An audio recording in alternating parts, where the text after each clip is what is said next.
Hi, on this trip I'll be going around the Netherlands. I'll be in two cities. This one, Groningen, is where my friend was getting her PhD, so I showed up here to attend the ceremony which took place in this room. And the second will be Amsterdam. I didn't take any footage of the ceremony for obvious reasons, but it was a great occasion, and the buildings of the city's university are very nice.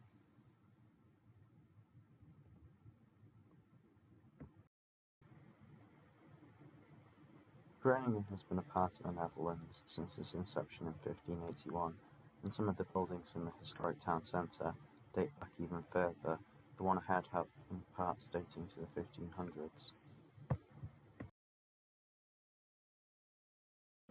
One of the reasons why the Netherlands seceded from Spanish rule was due to religious differences, and this enormous Protestant church, the St. Martin's Church at the heart of the town, shows how strongly that people must have felt back in the day about religion. It's right next to the Grote Markt, or the Great Market.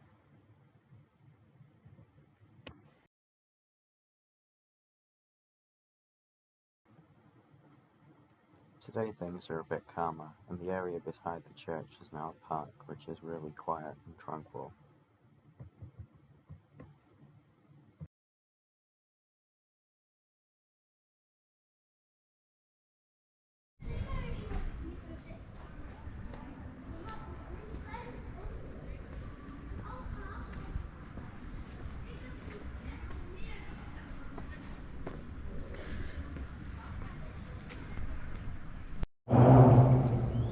But I think it's just amazing that this garden is still intact and that they didn't decide to like floor it. Yeah, Renew. because it must be pretty old, right? Yes.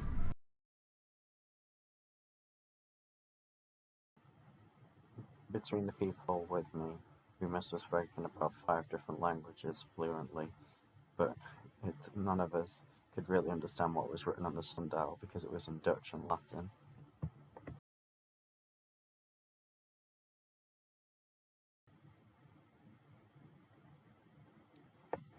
The town's decided to invest in a 10-story library.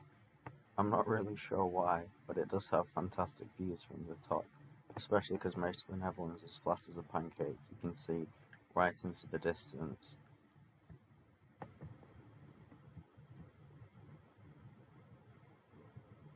We stopped off in a restaurant and I had a traditional Dutch meal with ham, asparagus, egg, potatoes, and probably more butter than I've ever seen on a single plate.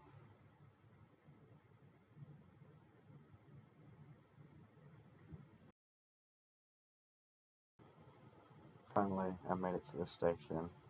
It's a wonderful Art Nouveau building which has been incredibly well preserved from the early 1900s, and I'm really glad my friends could show it to me. This is where first and second class would have waited. Third class, which probably would have been where I would have been, was stuck down the corridor.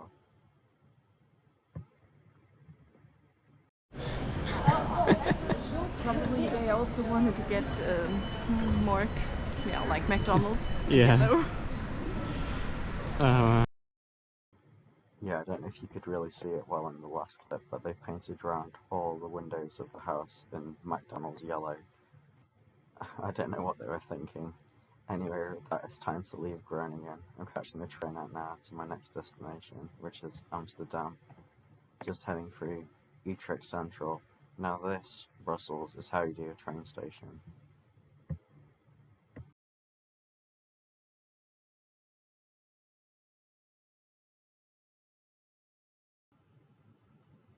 Well, I've arrived in Amsterdam and the weather is just straight up horrific. It didn't stop raining all day, like you wouldn't believe it.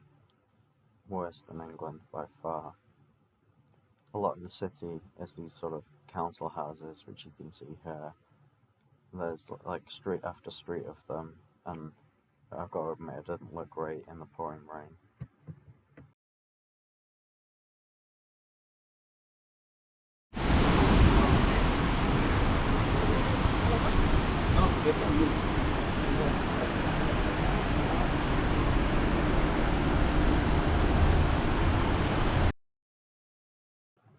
As you get nearer the historic centre, the houses get a bit nicer.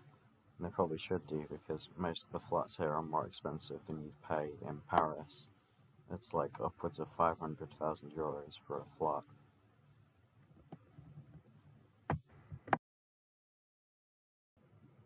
The public transport is generally pretty good. There's lots of these street trams, many bike lanes, and there's also a metro system around. So it is easy to get around as an upside. And also all the museums have been put in one place known as the Museums Quarter.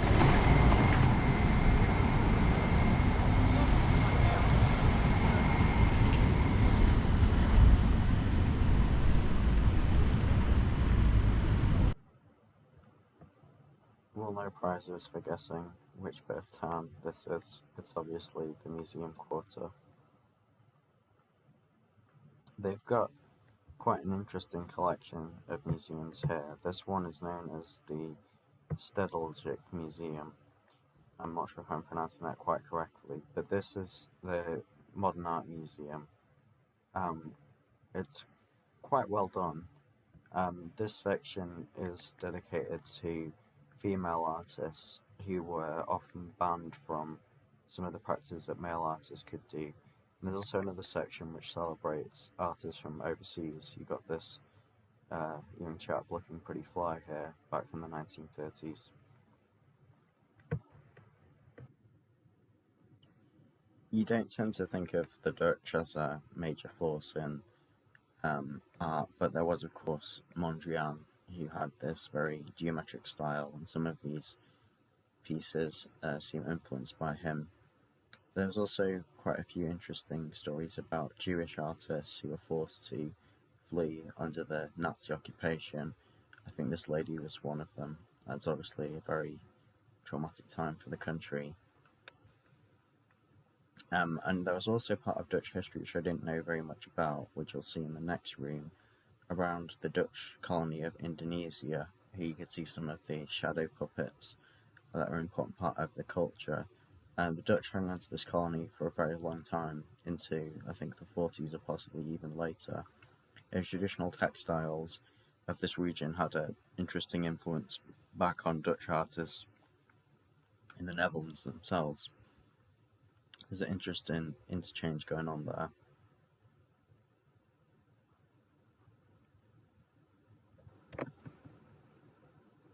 Top floor, which has this fantastic blue and gold pairing from Yves Klein, opened up strong, but it didn't really go anywhere great for me.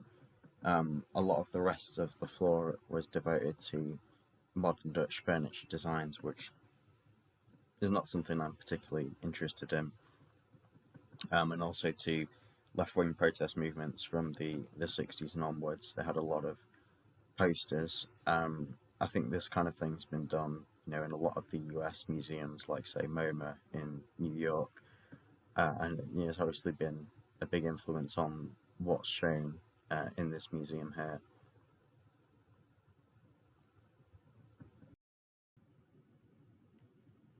One of the Dutch artists who really does impress me is Van Gogh.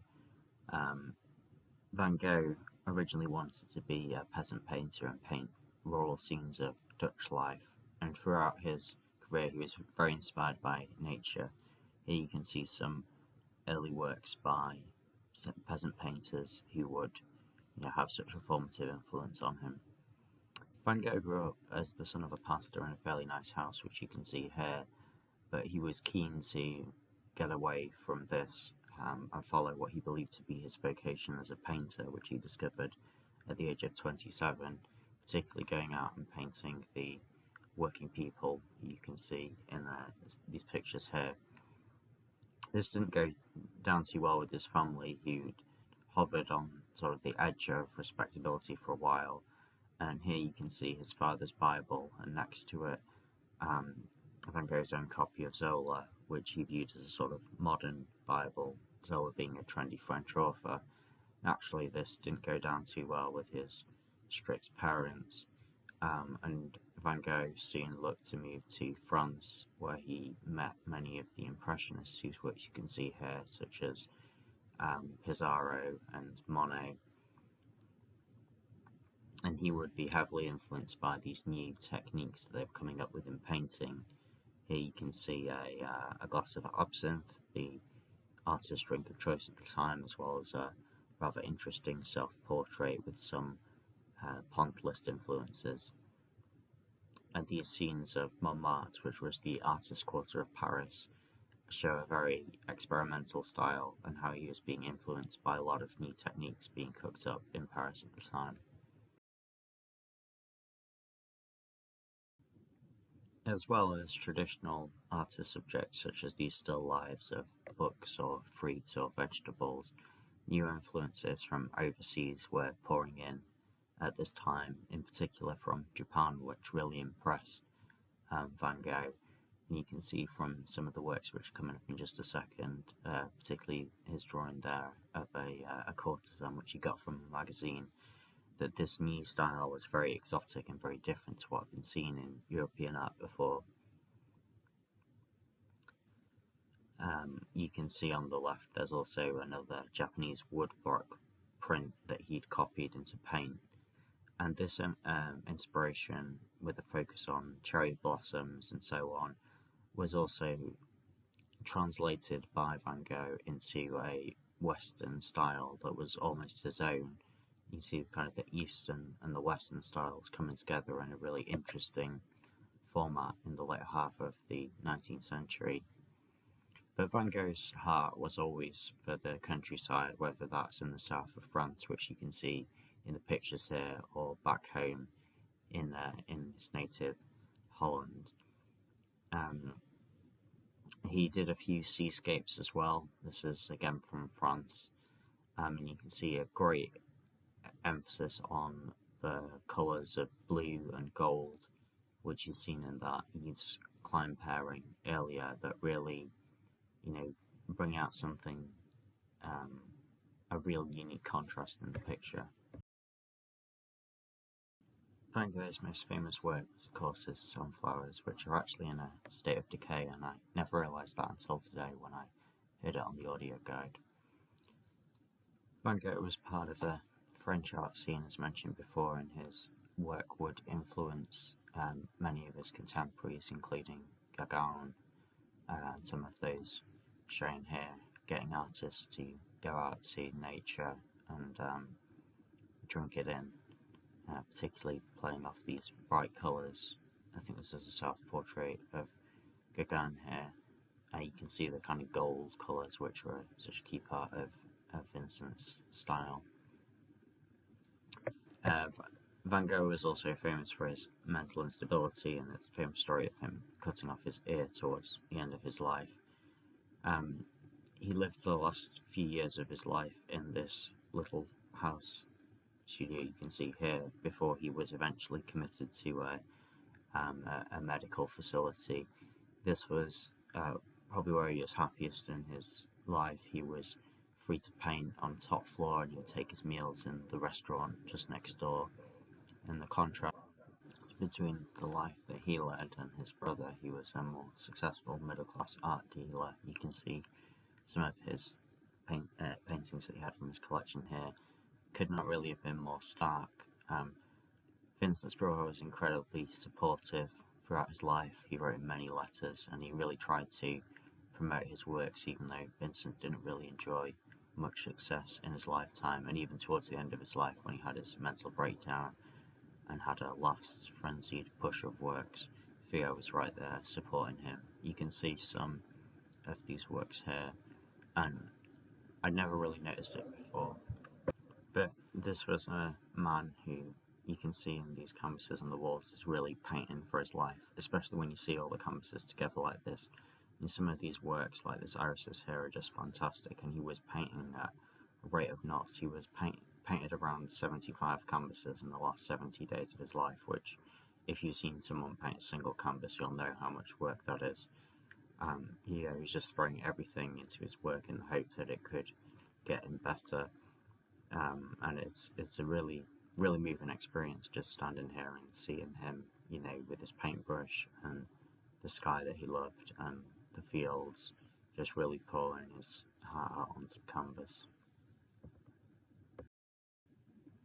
And the kicker is, of course, he didn't get better. He ended up taking his own life within a few years of being hospitalized, just all those years of having no money, no real success, wearing him down. But yet he would go on to inspire so many other artists, and you can see some of their works here. In the early 20th century, like Edvard Munch, who would be world famous in their lifetimes, and this portrait, which is one of the last which closes out the exhibition, the sower, shows him throwing his seeds out, seeds which would eventually blossom into a beautiful legacy, which is the museum itself.